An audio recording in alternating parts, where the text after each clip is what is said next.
The loudest person in the room almost never controls it. And somewhere, without saying a word, a quiet person already knows that. Think about the last meeting you attended, the last dinner, the last group conversation where one person dominated the entire exchange. Everyone was watching them. Everyone was reacting to them. The whole room orbited their energy.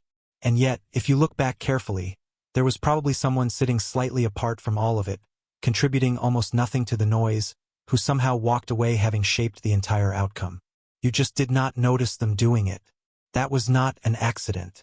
Quiet people are broadly misunderstood in a way that consistently works in their favor. Society has decided that influence belongs to the bold, to the people who speak first, speak loudest, and fill every available silence with more words.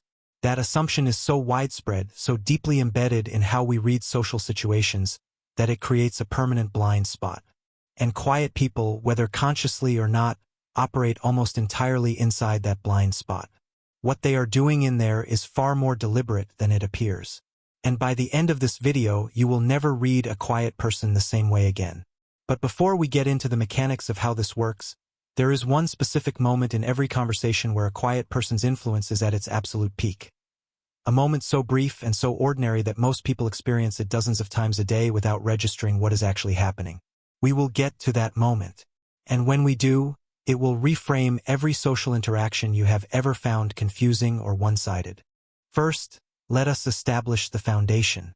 Because the reason quiet people hold this kind of influence is not personality. It is not confidence or strategy or some rare social gift. It comes down to one thing that most people spend their entire lives doing in reverse. Quiet people listen to understand the room. Everyone else listens to find their next opening. That distinction sounds simple. Its implications are not. When your primary goal in a conversation is to find your next opportunity to speak, your attention is fundamentally split. Part of you is tracking the words being said. The other part is already composing, rehearsing, preparing. And that second part, the part running your internal monologue, is consuming attention that could otherwise be spent reading the room. Quiet people are not doing that.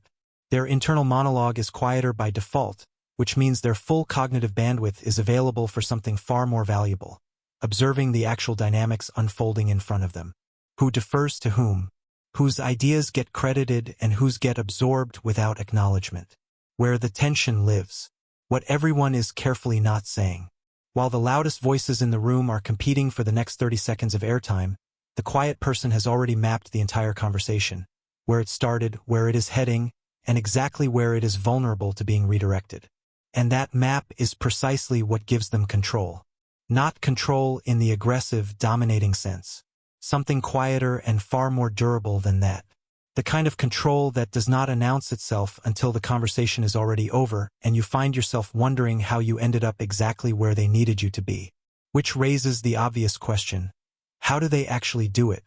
The most powerful tool a quiet person uses in conversation is not a word.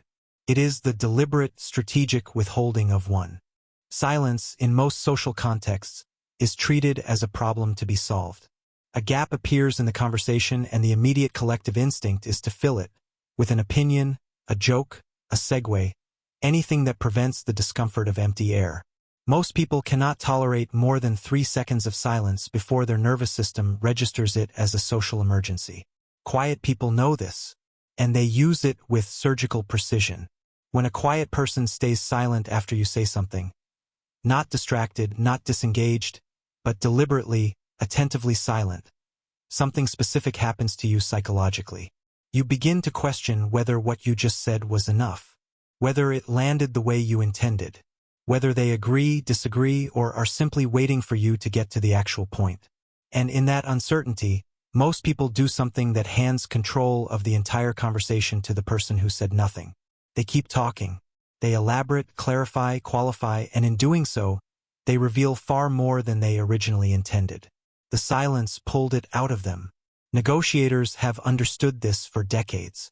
The deliberate pause after an offer has been made is one of the oldest and most effective techniques in high-stakes communication, not because it is manipulative, but because it allows the other person's own discomfort to do the work.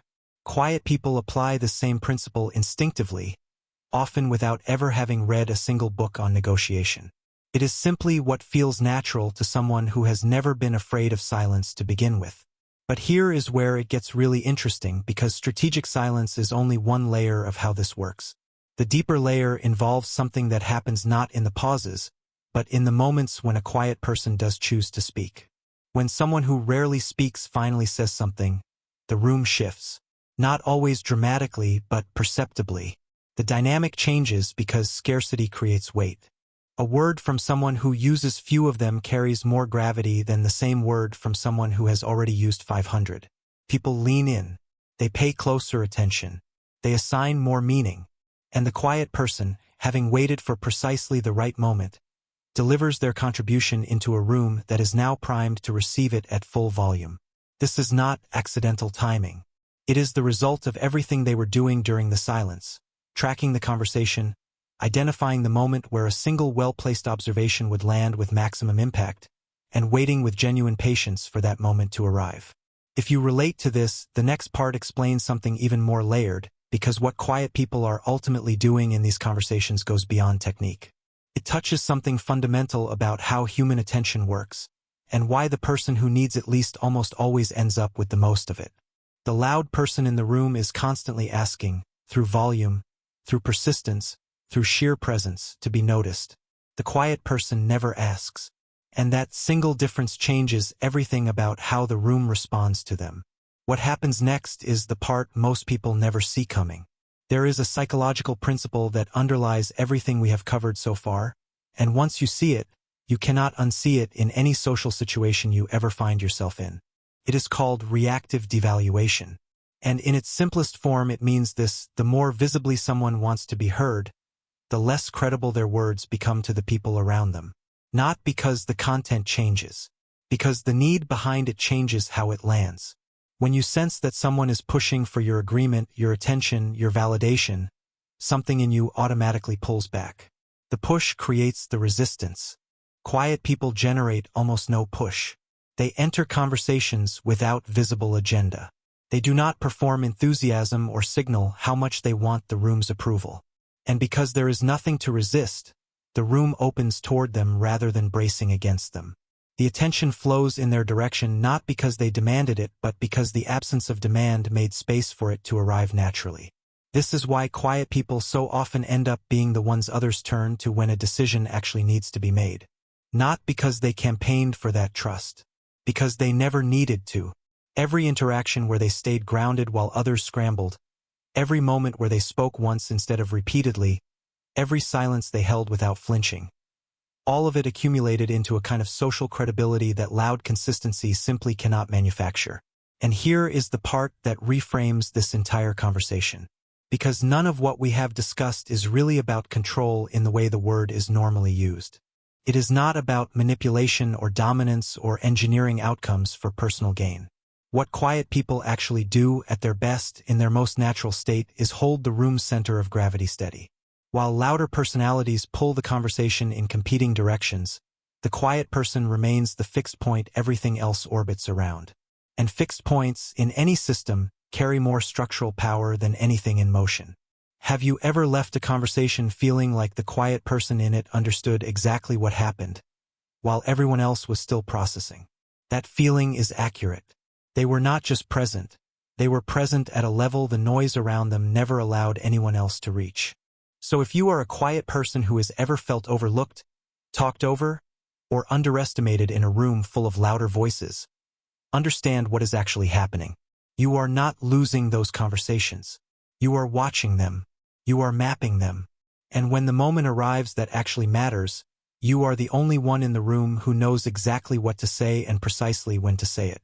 That is not a consolation prize for being quiet. That is the whole game. And if you have ever been in a room with someone like this, someone whose silence made you say more than you planned, whose single comment landed harder than everything else combined, whose presence you felt without being able to explain why, now you understand the mechanism behind it. They were not lucky. They were not passive. They were simply operating at a frequency that most conversations never slow down enough to reach. And the quieter the room gets, the clearer that frequency becomes.